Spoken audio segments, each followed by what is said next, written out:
not sure. Only had like 6 fights. You know that, right? Open class. They put you open. Well, you was ahead of the game. I you was was ahead of the I curve. was. Yeah, I was. You was ahead of the curve. You couldn't have been out there beating on novice, sub-novice. Exactly. You know how many titles you could have had as sub-novice? You know what I mean? It's crazy how my transition is. My first, I remember exact because I couldn't actually get a fight back in the amateur when I first started. But it's hard to find a fight for a young person if they're athletic. You had like an adult build. Yeah, you know what I'm saying? I was built. And then they want to put you in there with another chubby 15-year-old. Then their parents ain't having it. So yeah, you had to go up. Yeah, actually, my first fight I remember was in Syracuse. Actually, in the Silver Gloves. It was like a guy against a kid. I was like 3-0, and I was 0-0, still newborn, man. Okay. I fought that kid. Then I fought another kid that was like 4-0 on the finals, and I beat that kid. Okay. I remember that day like it was yesterday. I cut weight, and they gave my brother money to go give me some food, and the guy ate the thing. He ate my whole entire meal, so I had to fight hungry. I remember that. Antoine. Yeah. That anger in your gut. And I still won though. So. Well, you had that literally you had that hunger. Yeah, I really had that hunger. I was hungry for real. Yeah, you had that hunger.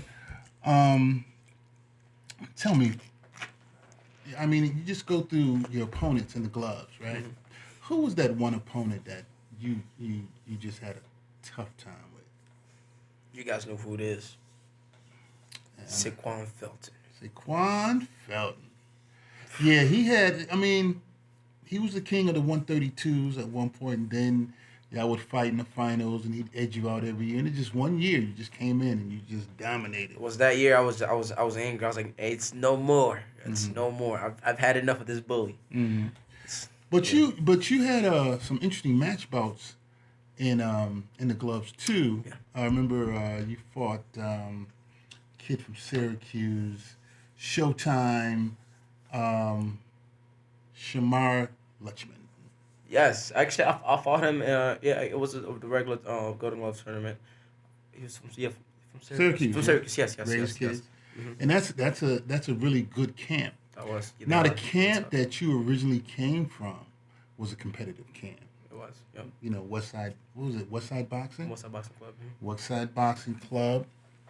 He had the Diaz brothers, and they had a lot of pros. They had a lot of young people in their gym, and you sparred a lot. They made us spar pro at a very early age. That's how you get your best work. Because they know how to control themselves. They know what to do. But if you get in there with another, I don't know about controlling themselves. Well, man, I mean, you got to earn. What you Reggie in the ring, hey, he hit you, got to hit him back. Mm-hmm. Man. So you came from a tough gym. Mm-hmm. He took you around everywhere. I mean, you was on everybody's show. 100%, yeah. You went to massive tournaments. Yeah. But you honestly, you went to a few coaches. Yeah, I did. Let's run down some of your coaches. Okay. Like from when you started till now. So of course I started off with the Westside Boxing Club with Jerry Diaz, the Diaz brother, with Manny, Angie, of course can't forget Hector and Ricky Diaz, the father. Mm-hmm. And from there, I went with you was with Daryl Graham for a minute. Yeah, I was with Daryl Graham. I trained with Daryl for a minute. Then I trained with Ross for a few months. Ross Thompson? Yeah, he was helping me out. Yeah, helped me out here and there. He was helping me out a little with the defense. He was with Teddy.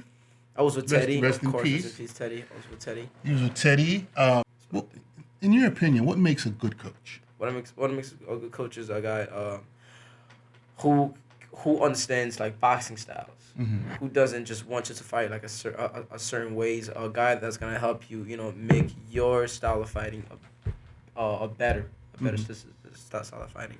Mm-hmm. And a coach that's very understanding and tough at the same time. Very tough. Like you can't just be like, oh, I don't feel like training today, and he's gonna agree with you. Okay, that's fine. You could take off today. No, you gotta be like, yo, get in the gym. You need a motivator. You need a motivator, exactly. You gotta be able to motivate you to understand understand you, and help you, make your style better. Now you actually coach a little, right? I do, yes, I do coach. Yeah. What do you look for in a fight? What I look for in a fighter is a fighter that listens. Mm. When you tell them to do something, you don't gotta do it right away, but I at least attempt to do what your coach is telling you to do. Me mostly, like I try to see like the fighter's body shape and how he's hitting the bag to understand his style. Mm. So if he's a banger, I'm gonna help him with his banging style, and then make sure moving your head. It doesn't matter what kind of style you got. It's the most important aspects in boxing. It's moving your head. What part of coaching is most satisfying? The most the most satisfying part about coaching is like when the workout is over and your fighter is just tired, just dead. I was like, oh yeah, he worked today. Mm-hmm. And sweat. Okay. Yeah, so sweat is just like one of the main signature. You gotta put in that sweat. The sweat, yeah, exactly. A lot of kids don't got it. Right. I know a kid. I knew a kid. He had like maybe 5 fights. He already had merch. He doing interviews, had merch. What? What is it? I mean, in 2024, what has some of these young guys lost? I mean, they get their own. As soon as they put on a glove, they get their own social media following. Yeah. This, that, and the third. I know exactly how to answer this question. It's we all gonna blame the misfit boxing and Jake Paul because everyone wants a quick check, Mm-hmm. So cause the whole thing how Jake Paul transitioned from being like a celebrity into boxing, he's made a fortune. He made way more than like boxers that put the blood, sweat, and tears since they were babies. So now like these new people that's trying to this whole boxing thing, they just want like a quick payday. Mm-hmm. Basically, they just want to go out there and fight like what do you call it, like misfits boxer, Mm-hmm. get a quick payout and be done with it. But they never actually put the time in like a real boxer would do. You think boxing is in trouble? Professional boxing is in trouble? I actually not because we there's like the best fighting the best now. Mm-hmm. So I don't think boxing's in trouble. Well, I mean, I think because boxing and media is kind of in a weird place right now because you don't have the big two, Showtime, Yes. and you don't have HBO. HBO, right. And then to watch like a pay-per-view fight, you gotta pay a streaming site. You gotta do this, that, and the third, and it gets kind of confusing. Me myself, I grew up on boxing on regular television. Right. Probably boxing. Well, yeah, I'm way before that. Well, where? Before K, I'm talking before K. Well, yeah, you only had like 3 networks: ABC, NBC, and CBS. Wow. And let me see. Locally, ABC is Channel 7, NBC is Channel 2, and CBS is Channel 4. Just imagine 7, 2, and 4 having boxing every week.